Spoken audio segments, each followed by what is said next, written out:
Hello guys, dito na naman ako.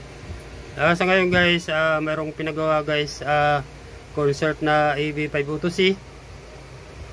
Ang sabi ng may-ari nito, yung nga nasunog yung kanyang speaker. Dinangiram sa guys sa mga kapitbahay ng kinabit umuugong.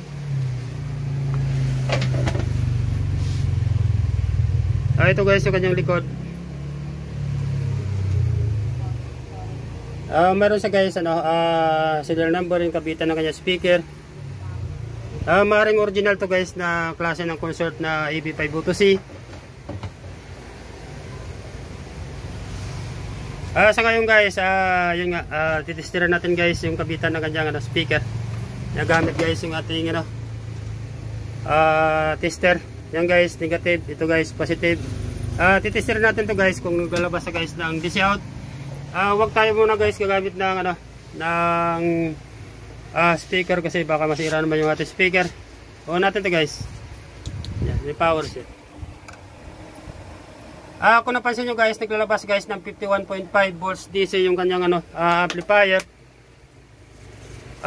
Mayroon tayo guys idea kung bakit nasunog yung speaker ng may-ari. May problema pala guys yung amplifier. Bubuksan ko ito guys. Then titingnan natin guys yung laman nitong AV502C. Alamin ko guys kung anong kaibahan nito sa 502E, 502B. Bubuksan ko ito guys. So guys, tinanggalan ko na ng takip. Lalagyan natin ito ng plus. Actually guys, first time ko gumawa nitong amplifier na ito, AV502C. Titingnan natin guys yung kanyang yung kanyang itsura guys, parang 502 naman din. 502A, 502B. Ito guys yung kanyang pyesa sa loob.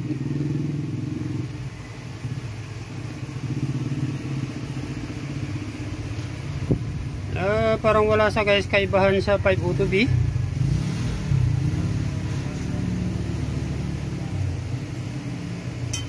Ito lang, 30 volts. Sa ano kasi guys, 27 yan. Ito guys yung kanyang mga OPT.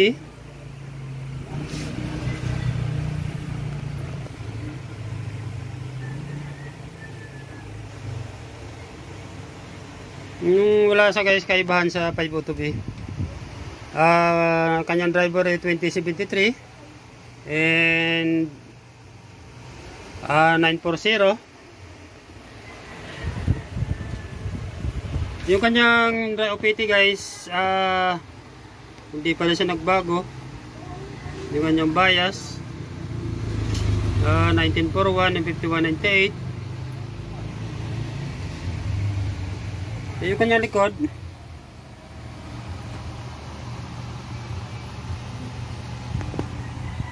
wala sa guys kaibahan sa sa 502B. Mahal dito guys sa relay, medyo lumaki yung kanyang relay. Ito yung kanyang transformer, 37037.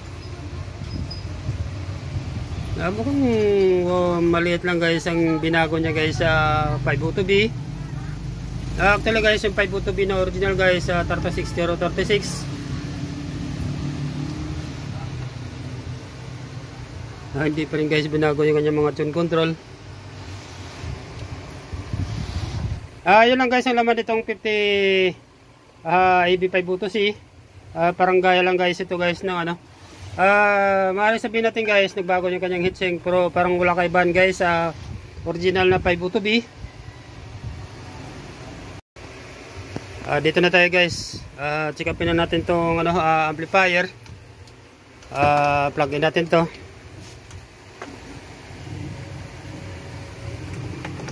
On natin ito guys. Yan, umikot yung kanyang blower. Off muna. Ito guys, on natin. Naka-plaster na kayong ating tester. Titingnan natin ito guys kung naglalabas na guys ng voltahe. Yan guys, dito sa kabila. Yan guys, naglalabas na guys ng negative 49. Left and right pala guys sa kanyang trouble. Titingnan natin guys sa kanyang fuse.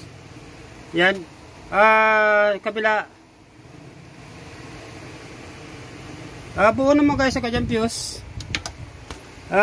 Wala naman sa sira guys ang kanyang fuse. Bakit naglalabas ng DC out left and right? Pag ganito guys, naglalabas ng DC out, buo naman ang kanyang fuse. Dito guys, positive. Dito guys, negative. Magkaiba sila. Negative yung DC out. Positive dito guys, DC out. Dito guys, negative. Pag ganitong trouble guys, dito tayo mag-concentrate guys sa kanyang mga driver. Yan. Maaaring may dyan, kinalawang, o may grounded, o may nasira guys na pisa. Tatanggalin ko muna guys. Titingnan natin yung kanyang ilalim.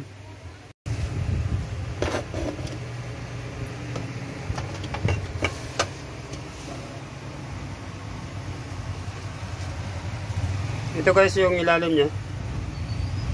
Hindi pa siya guys nakaranas repair. Yun lang napansin ko dito guys, medyo malapit yata sa creek guys, mga kinakalawang guys itong mga niya.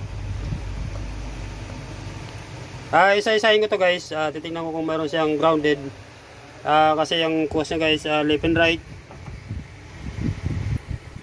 Yun lang guys, itong napansin ko dito guys, 30 volts siya. Samantala guys dun sa 502A, 502B, pagkalala ko guys, 27 volts yun.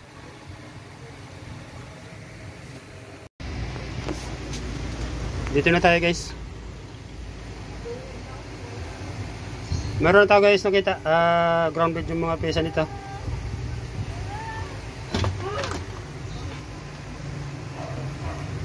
Try ko muna guys, palitan. Baka sakali mag-okay na siya. Ngayon guys, bago natin ibalik to sa tamang pwesto, kung napansin nyo guys, yan, kiniskus ko guys maigi yung kanyang board. Then dito guys sa kanyang mga relay, grounded kasi guys. Maaaring yung may-ari nito nakatira sa tabing creek, kaya nagkakaroon ng grounded guys sa kanyang mga board. Kaya kiniskis natin maigi. On natin to guys, susukatan natin to guys ng voltahe. Ito guys yung kanyang DC out. Kung napansin nyo guys, 4.9 millivolts. Dito guys sa kabila, 4.3 millivolts. Titingnan natin guys supply nya. Meron siya guys 54.1. Sa kabila meron siya guys 54.1. Okay na to guys, normal na yung kanyang DC out. Yan, kabila. Balik natin sa sa tamang pwesto. Dito na tayo guys. Kung napansin nyo guys, lagi ko binabanggit sa aking mga previous vlog yung tinatawag na DC out sa isang amplifier. On natin to. Yan. On. Power na siya. Siyempre guys, may nakaload na yan na music. Yan. On natin yung speaker. Yan.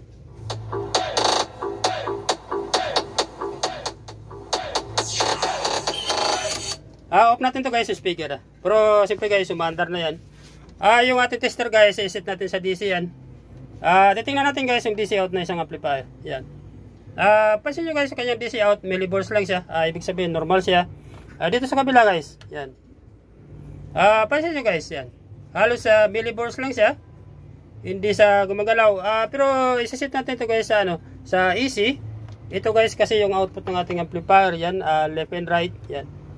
Squatan natin ito guys, yan. Pansin nyo guys, yan. Pumapalo sa guys ng 2 millivolts, 2 volts. Dito sa kabila, yan. Pansin nyo guys, pumapalo sa guys ng 1.1 volts. Easy kasi guys ang lumalabas sa ating amplifier. On natin, lagyan ng music ta. Yan.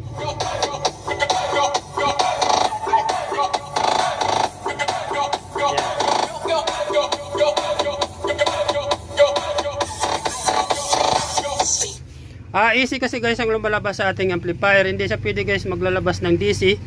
Dahil guys masisira yung ating speaker. Ayan guys, dito lang muna siguro.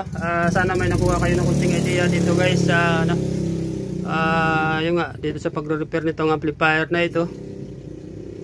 Yan.